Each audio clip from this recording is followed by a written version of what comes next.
welcome back. If you are just joining us, this is Daybreak Africa, and of course we'll be moving to the discuss segment where we're talking about political system, the influence of religion in governance. And we have here with us Sam Olorunfemi, who will be doing justice to the topic. Welcome, sir. Good morning. Thanks for having me. Good morning. It's good to see you again. Yes. Mr. Sam, how are you doing today? I'm doing fine, and you too. Yeah. Okay, straight to the discuss of the day. We have politics, we have religion, we have governance. Quickly, can you please differentiate this? Yes, you know, the three go together. You can't, one cannot go in isolation. Because you made mention of religion, and you know, the voters, they belong to one religion group or the other. So that you are a Muslim or you are a Christian. And when you look at the Constitution, you know, we've had a lot of national debate on it, but when you critically take a look at our Constitution, the Constitution is mainly talking about Christianity and Islam, you understand now? So, and when you look at the trajectory, let me say from 1999, since the beginning of this Fourth Republic now, you know, it has been Muslim Christian presidency. You know, when Baba Obasanjo was there, him and Atiku is a Christian, Baba Obasanjo is a Muslim. And from there we moved to Yar'Adua and Goodluck Jonathan. Yar'Adua was a Muslim and Jonathan is a Christian. From there we moved to the present administration that came aboard in 2015. And now the president now is a Muslim and the vice president, as a matter of fact, when you look at the vice president now, he's a pastor in a particular church. Yeah. So when you're talking about politics, you're talking about governance, you know, governance is a kind of system in which we used to run a government. You know, when we talk about government and governance, you know, government is a kind of setup bringing people together in such a way that they will pilot the affairs of a nation. But governance, I don't want to talk about governance, we're talking about the mode of system, the mode of operation, the mode in which you operate, you know, and that's why you see that when a certain administration, when they are no more in office and we have a new administration, they will tell you that we will not run our government the way the past government ran their own government. So governance is talking about the system or modality in which you adopt, or your maybe your political party now adopt now in running the affairs of the nation. Let me give you a clear example. When Yar'Adua was coming in 2007, you know, Yar'Adua came on 7-point agenda. You understand now? So he told that the way I want to run my own government is going to base on 7-point agenda. You know, he talked about the rule of law. It was one that granted amnesty to Niger Delta militants and so on and so forth. And when this Buhari's administration came aboard in 2015 now, he told us that it's going to be 3-point agenda, fighting corruption, revamping our economy, and try to fight insecurity. So that's the way it want to run its own government. So you can't separate any of these three. None of them can stand in isolation. And you will see that towards election, don't forget that now I think we have about 6 months now to the general election. You'll be seeing some candidates now going to mosque. Now some are going to church now. You say now. It has started already. Last week now, I think last week in Ondo here, the founder of Deeper Life was around now, and we saw some politicians that attended the crusade. So politicians, we seize that avenue now, even though they won't be given the platform now to campaign, you understand, because I don't believe that any of these great men of God, although all of them are great too, but we have some that are somehow outstanding, you understand now. I don't believe that none of these great men of God will allow their platform to be used to campaign, but they can go there, they recognize their presence. So you can't separate the three of them, especially in terms of governance, because that's how electorate will rate your government, whether you've done well or you've not done well in terms of governance. People will be able to gather together. And today now, we are still making reference to Baba Obasanjo's regime. Don't forget when Baba was there in 1999, that was when Ikunju was discovered. The DG of World Trade Organization, that was when Obi Ezekwesili was discovered. That was when Soludo, the current governor of Anambra State, was discovered.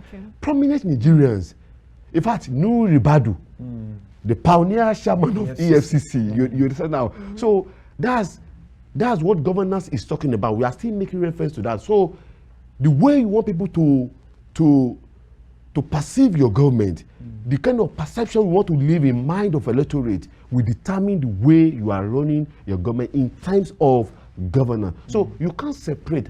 And now we are going to the electionary period now. You see political parties, apart from APC now, you see all of them are trying to say that no, the way this government is being run, they don't like it, that if electorate can vote them into power, they will change the system. The system, you see now. So they will bring in the fresh airs, fresh idea. Today now people are talking about economy. The economy is not doing well, that those who are managing the affairs of economy under this administration are not doing well, are not doing to Nigerians' expectation. Now you move to the insecurity. I'm talking about governance. You go to the insecurity, they will tell you that under this administration, even though we have the retired general, so now it's just like when you have a retired vice chancellor now, you know, managing managing a private school, you know, you expect that being a former vice chancellor who have been at the helm of affairs of university should be able now to run the affairs of education very well. But now the reverse is the case now. You know, a retired general now, insecurity has taken all over the zones in the country. Don't forget, before the government came on board, insecurity only limited to the northeast of the country, headquarters Borno and Adamawa. But now it has metamorphosed from every part. You understand now? So there's no zone in the country now that is safe. So, and when it comes to religion, don't forget when the presidential candidate of APC was given the ticket, is a Muslim, and there's this speculation that is he going to pick Muslim as a running mate? Is he going to pick Christian? And at the end of the day, he settled for the former governor of Borno State, who happens to be a Muslim like him. You know, that one raised national doors. That is it constitutional? As APC contravened the section of the constitution, that one, you see, when you look at our constitution is so ambiguous. There are some things that constitution doesn't come out clear to tell you that you are a man, she is a woman. But there's a way constitution put it in such a way that if you have an in-depth knowledge of constitution interpretation, you will know that this is what the law is saying. Now, when you look at the chapter 4 of the constitution, I mean section 4, subsection 2 and 3, it talks about federal character.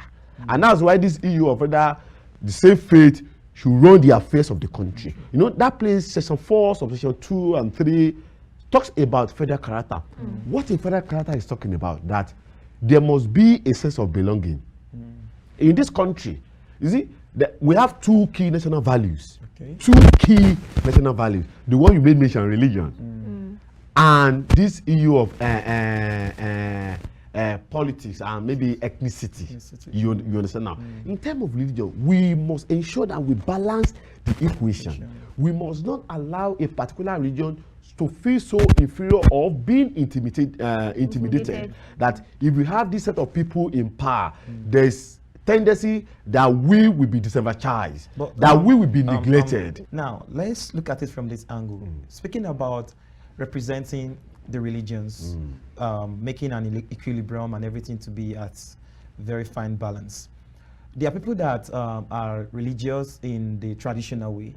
And I think for the past couple of years, no one has really been representing them. We've always been like the Christian and the Muslim. Now that it's not the Muslim, people are clamoring that what is happening, is it that they want to Islamize Nigeria or what? So what do you have to say about that? You see, when, if you've been following the swearing-in ceremony, maybe of a governor, president, lawmakers, and so on and so forth, you see that is either you have Bible or Quran.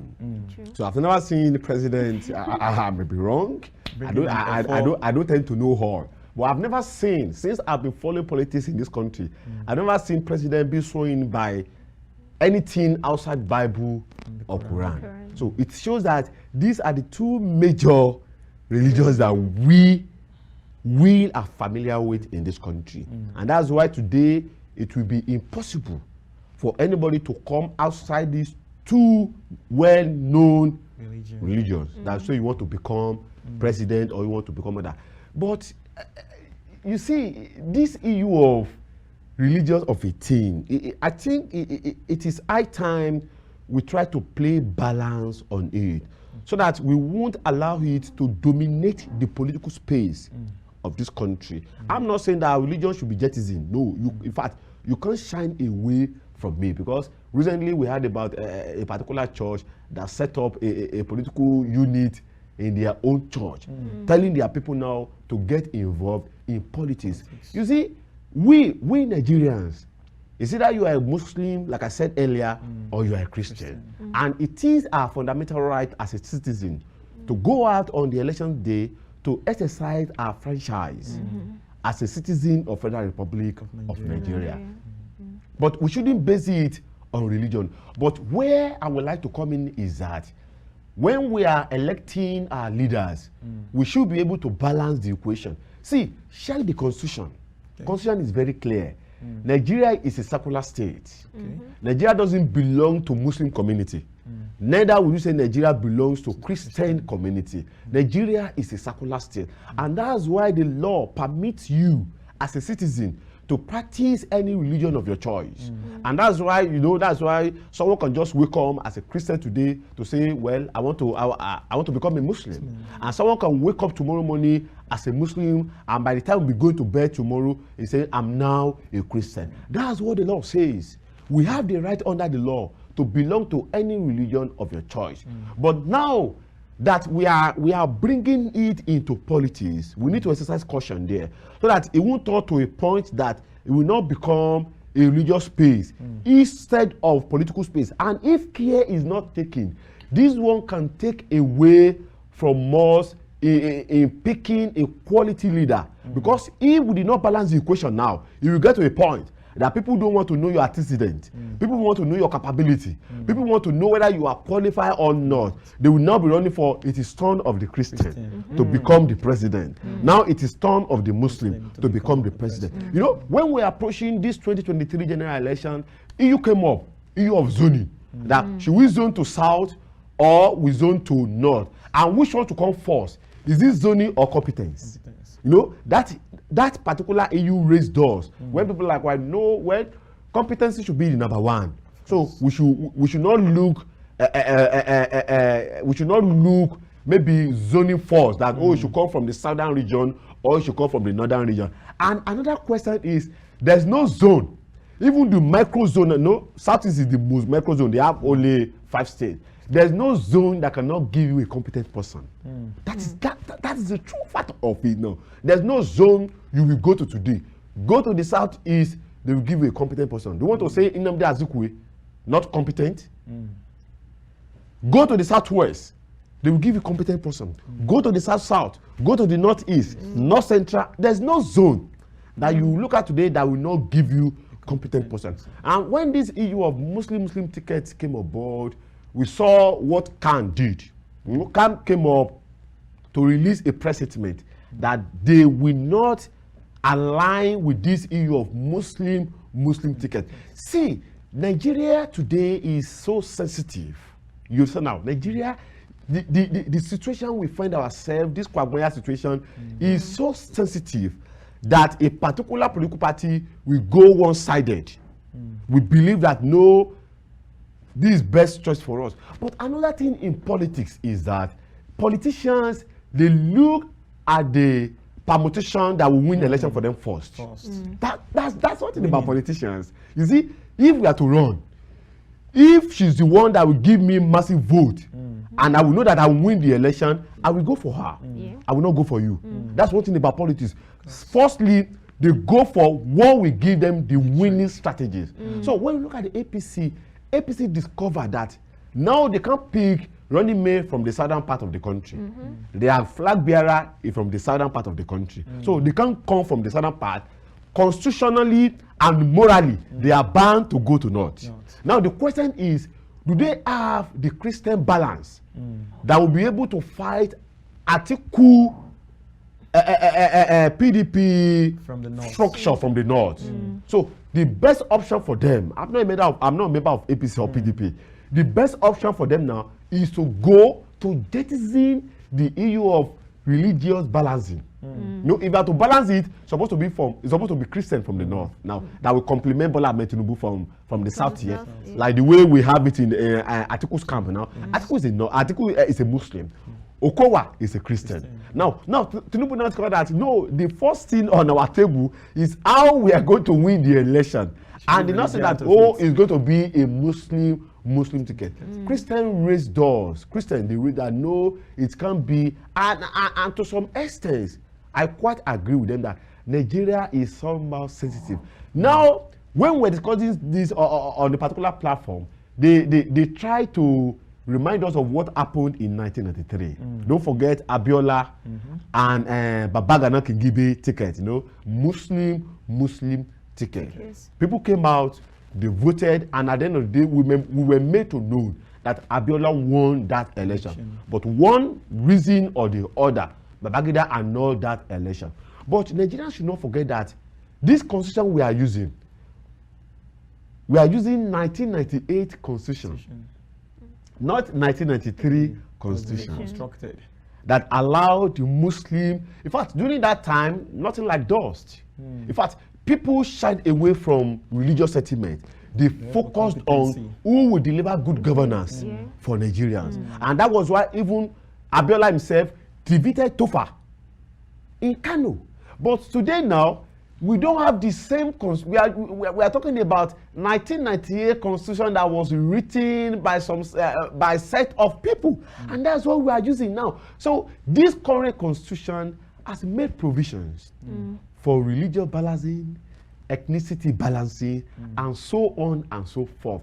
So we can't shine away. And that's why you see people now coming. In fact, when you go to Kaduna today, Southern Kaduna is predominantly Christians. Go to that place, Southern Kaduna. In fact, the Kaduna we are talking about today now, Christian once ruled Kaduna. Don't forget, when Jonathan became president as a result of death of Umaru Yar'Adua, Constitution beckoned on him that he must pick a vice president. That was why he picked Architect Nnamdi Sambo from Kaduna. And the deputy of Nnamdi Sambo then, late Okowa, was a Christian. So after that, in 2011, when Jonathan became the president, Christian became the governor of Kaduna State. Even though it did not last, he died in a plane crash when he was coming from Taraba State. So we need to start balancing the equation. And whether you like it or not, Christians will go out on the election day and vote. Muslims will go out on the election day and vote. Now, the question I raised earlier is that we need to detach religions from politics. If not, I don't pray that it will become a kind of something that Muslim will be rooting for Muslim candidates. Christian will be rooting for Christian candidates. It won't augur well for our democracy, because by that time, it will not be, if you don't pick Christian in your political party, we are not voting for your political parties. If you don't pick Muslim in your political party, we are not. Then that will not do us good. Then we'll be looking at, we'll not be talking about religious settlement. Instead of who is competent to lead us, who is competent to revive our education that is going down, who is competent to revive our economy that is going down. Now look at Naira to dollar now. Look at how much we are buying food now. Yes. Look at local flights now from Lagos to Abuja now. Look at the high rate of unemployment. So we need to look beyond religious sentiment. We need to look at someone that is capable, that will be able to bring back the glory of this country. So again, you can't detach any. They will go out and canvass for vote. And recently, INEC said that politicians should desist from going to church to campaign. Another question is, can we stop discussing politics in church? The answer is no, because we have what we call freedom of information. We go to church. In fact, as a matter of fact, during our youth conference in our church, I presented, I gave a talk on how youth should go and get their PVCs. And I gave them analysis. How youth have not been showing up on the election day, voting apathy, right from the angle of Nigeria. So we can't stop discussing politics in church. But what I wouldn't want is politicians going to church to desecrate the church on the political issue. I think whereby one will come. Concerning that, I think there's a question. There's something. Yeah. So it says here that a bill has been passed. It was passed recently, and I would read. It says here that 20 jail term and 40 million fine awaits anyone who causes people to vote on the basis of religion, community, tribe, language, or territorial region in the 2023 elections. Yeah. So this bill was passed under consideration at the House of Representatives, and also at the Senate level. So what's your take on that? What will be the impact of that if this is can finally really scare them away, or yes. just be a talk and no do thing? Exactly. It's still a bill. Okay. It's just to become an art. Okay. Before you answer the question, we'll be going on a short break now, and when we come back, we'll continue.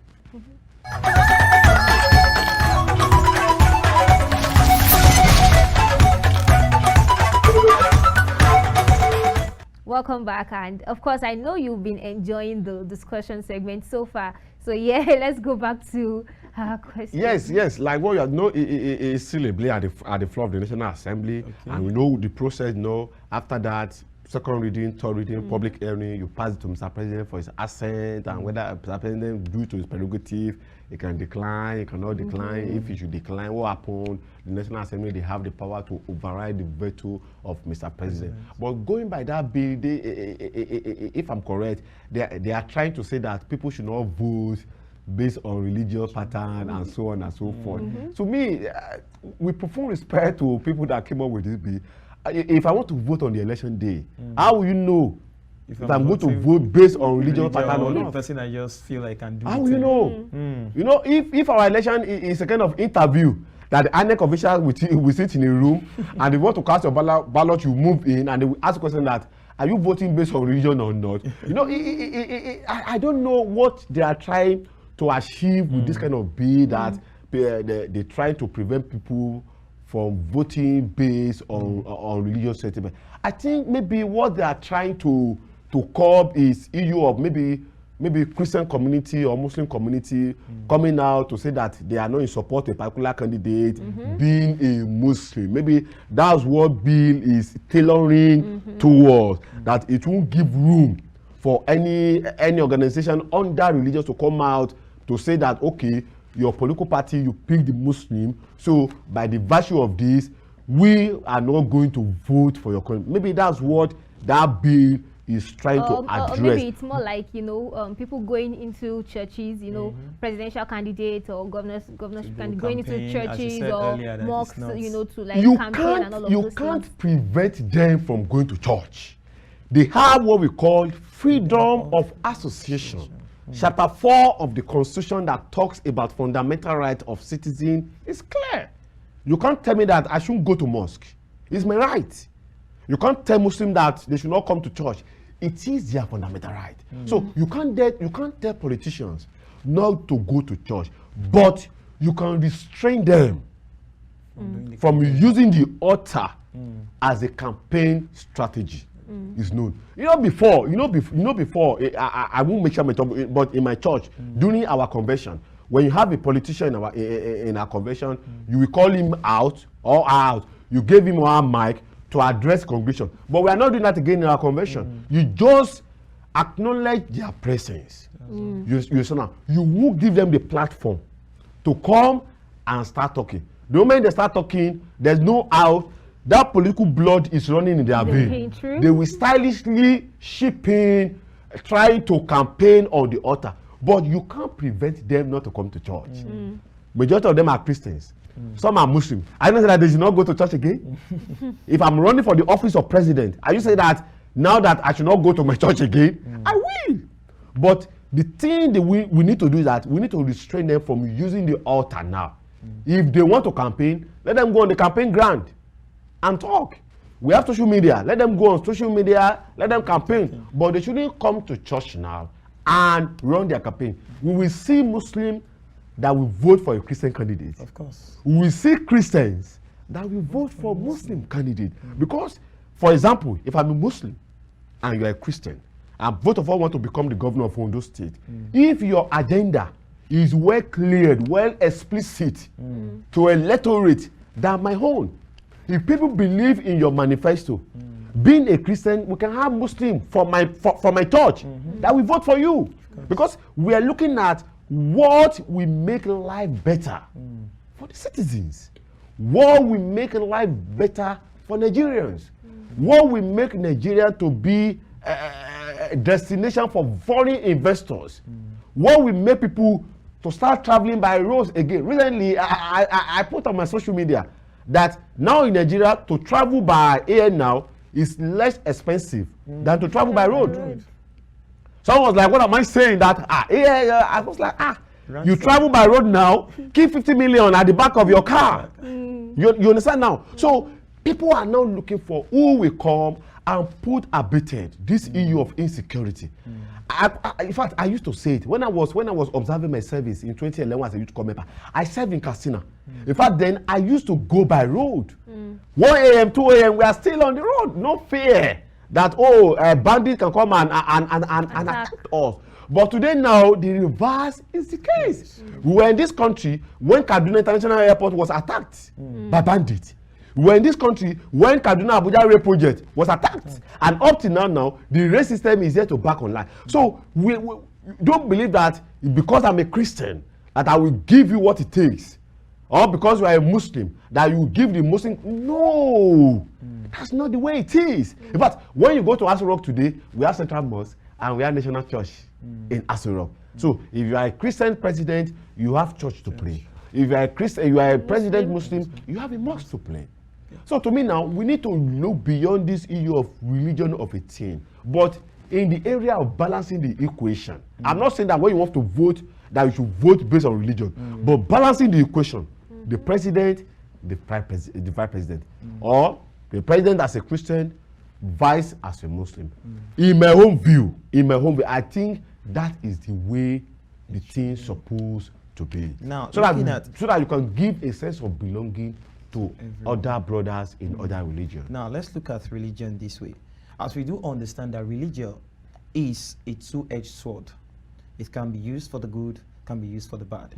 Now, in past years, looking into politics and government, do you think the religious body have done the good or the bad so far?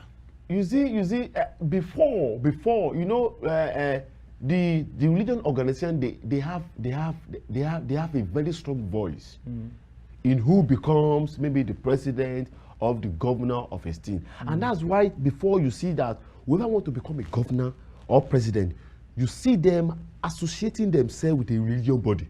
Because as a matter of fact, whether you like it or not, I still have this kind of belief in my pastor to some level.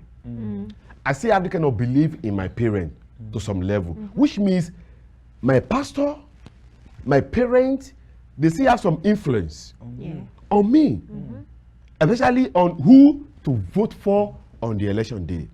And that's why you see that church is waking up now to their consciousness.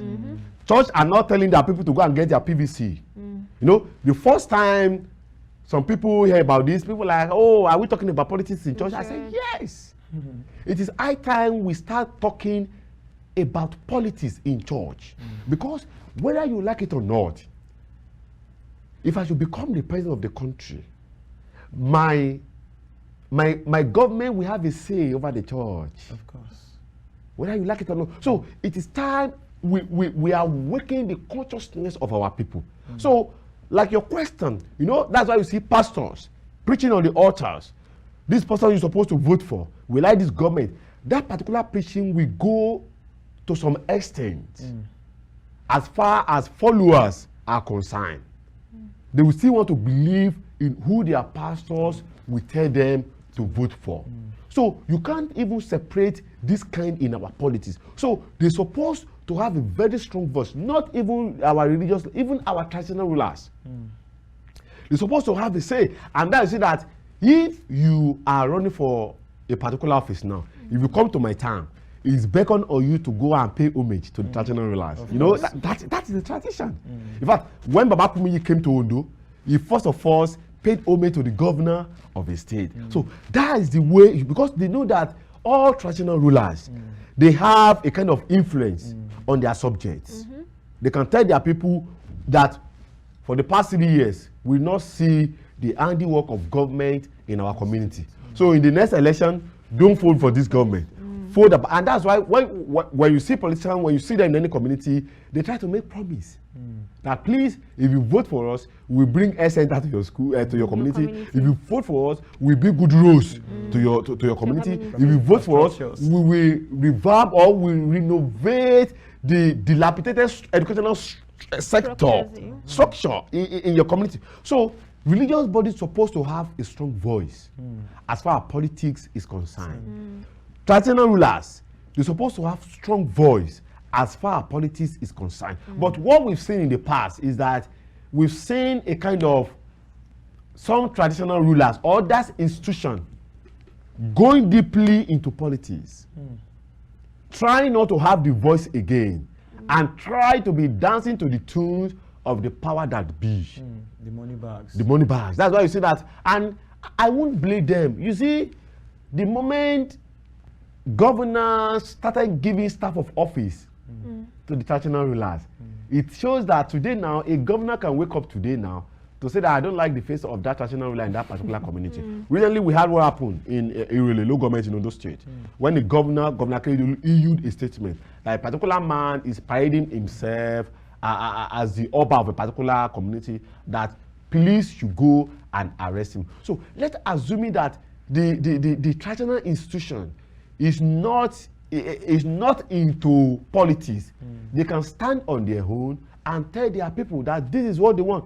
But they are the one that are paying their salary. And the commerce that said, you pays the purpose. We call it tombs.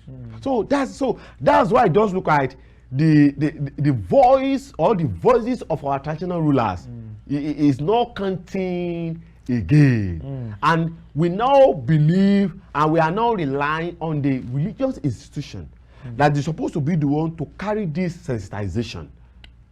It will be wrong for them to tell their church members who to vote for specifically. It will be wrong.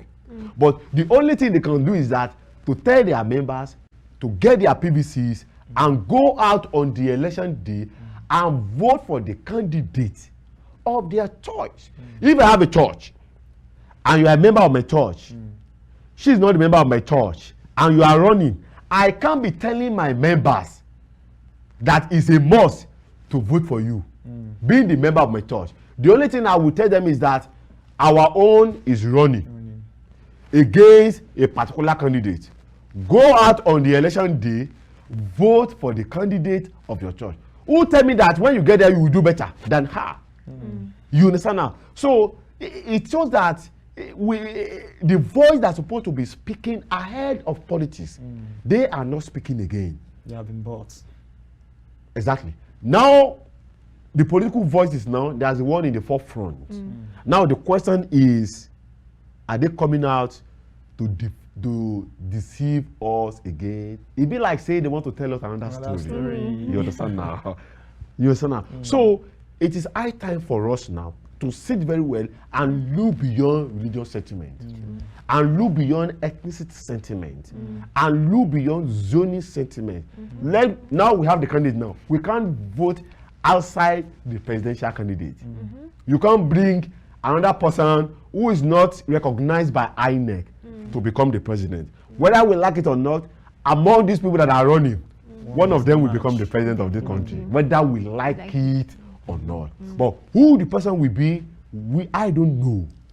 Electorate could be the one to determine. We saw what happened in Osun when a sitting incumbent power was flushed out of office. That's what we are saying, that power belongs, that's what the constitution says. That sovereignty of this country lies in the hands of the citizens. Because today now, nobody can say that he or she can become the president without being voted for. At all. So whether the vote is being bought, that's another, that we are dealing with in this country now. Yeah. So we need to look beyond, but we can, I'm going back now to my introductory aspect. We can't separate religion. You can't, because we are not going to bring angels to come and vote. We are not going to bring Nigerians. We are not going to bring Ghanaians. We are not going to bring citizens. Citizens of this country will be the one to go out on the election day to vote for whoever they want to become their president. So this month now, campaign will start. So I want to implore our politicians that they shouldn't campaign on religious base because it can lead to disasters. It can lead to problems. Campaign, say your manifesto to your people on what you want to do. If your manifesto is able to convince the electorate, they have no choice than to vote for you. But as far as religion is concerned, in fact, as far as this issue of Islam is concerned, we will still be talking about politics in church. We will still be talking about politics in our mosque.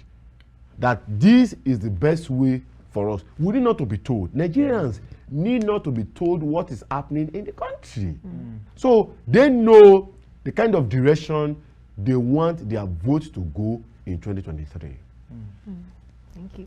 Okay, so at what point do you think that religion can play out in politics? You know, there can be a thin line between, you know, religion and politics. You know, presidential candidates going into the church, and even mere acknowledgement can mean an endorsement for this candidate. Yes, you know, my pastor coming out to say, okay, I acknowledge that somebody is here and all of those things. Let's and, welcome, you know, the presidential candidate from we so saw some things, and you know, the whole church is shouting and rejoicing and all of that. So at what point do you think that is excessive? You can't blame them. You know.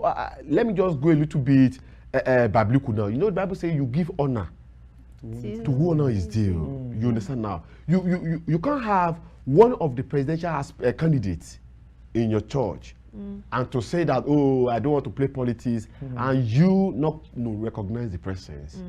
It will speak well of you. To me, what you just recognize the presence. Okay, if for example now, if Adewale Adebayo, the presidential candidate of SDP, should walk into the church, you think people don't know that he's one of the presidential candidates? Even without they know already without being told. They've seen the posters. They've seen him in social media. If Obi should walk into talk, you think people don't know Obi again? If Atiku should walk into, people don't know Atiku. If people don't know Bola Tinubu. So even if you don't recognize them, people know them already. So whether you recognize their presence or not, they are well-known Nigerians. So it beckons on you as a pastor, just recognize their presence. That Nigerians know that they are vying for the office of the president. They know already. So the only area that we can draw the line, I've said, is that pastors should not go on altar to be telling their members who to vote for, who not to vote for. They shouldn't say that on the altar. They know themselves. I'm old enough to know who to vote for. You need not to tell me at this my age. I know who among the candidates that I align with his manifesto.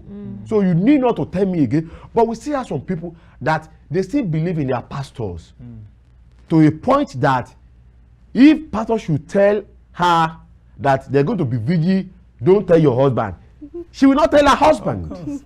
We cannot believe that she has in her pastor. So we still have some people that if the pastor should tell them to go into this direction, they will go without even thinking twice. So, but to me, they shouldn't turn the altar, the pulpit, into a political jamboree or political platform. Yeah, if they want to campaign, let them go to their rallies and campaign. But if they come to church, welcome them into the fold. Now, let's look at it from this aspect. There have been a church project. Without the election coming, no politician came to donate or anything. Yes. Now, they coming into the church to do some donations during election. Support. Though they never said it's for campaign. Yes. But it is logical for you to understand that this is also a weapon. What will you think a pastor should do in such situation? Well, it depends. Is he making the donation publicly? Publicly. Or is coming to your office? The pastor, I know that project is going on in your church, but well, I want to give my own little donation for the completion of the maybe auditorium or stuff. So if it is public, my brother, well, I think something happened recently between the governor and is he a bishop of a Catholic church? When that particular, I don't want to mention his name now, when that particular governor maybe donated a particular set of money, and the man said that no, sir, please take the money, go and pay the salary of the workers in your state, and so on and so forth. I want to talk now based on my own opinion. I'm not saying others now. Based on my own opinion. If I'm a pastor and I will tell you the truth, nothing but the truth. If I'm a pastor and a politician should come to my church, no, it now depends. Is he a sitting governor? I will go for the second time. Or is not a sitting governor? So we have to look from that perspective. He's vying for an office. So if it's a sitting governor that is vying for an office second time again, or maybe he's owing workers in his state and is coming with a billions of naira that I want to support the project of my church. Now, it's two dice. Okay. People will be expecting. The question is, if I should reject the money, does that speak of integrity of me?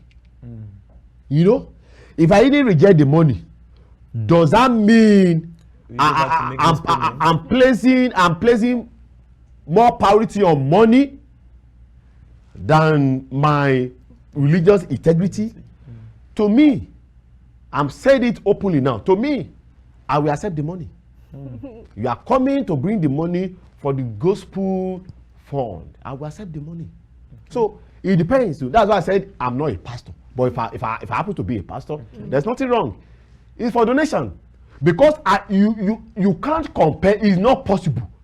There are some pastors that you can't compare in this country. And politicians, they know the church they are going to. Of course. We have many churches. Okay. We have many congregations. We are So really they know the church they can penetrate into because of the larger population. So if they come, they want to donate for the progress of the church, let them bring the money and donate.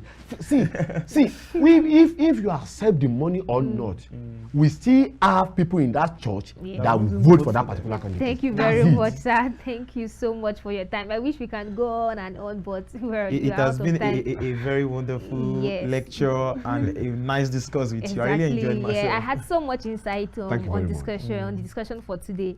And so now we'll be handing over to our Lagos studio for more packages. I am Grace Cofie. And now Michael Obagiri. Do have a nice remaining of the day. Enjoy yourself and be wonderful to yourself. Yeah, bye.